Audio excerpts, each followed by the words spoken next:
Doctor साहब 2 दिनदेखि झोक्राइ छ, के खान पनि मान्दैन।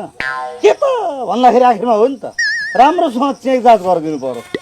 हेर्दैछु म। भाइ नामलेको औषधि त खुवाएको छ? ए होइ हन नामलेको औषधि त 1 हप्ता अगाडि मात्र खुवाएको। डाक्टरलाई देखाउनै पर्दैन हो खुप्पीका बाउ। तेरो गाईलाई के भएको हो म यहीँबाट हेरेर भनिदिन सक्छु।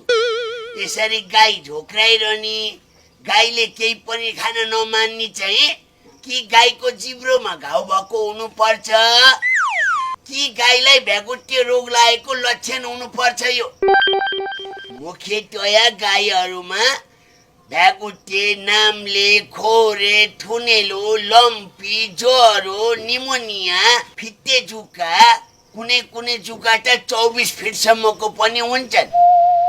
यदि भ्यागुटे रोग लागेको हो भनेदेखि चाहिँ अल्बेन्डा झोल खुवाउनु पर्छ।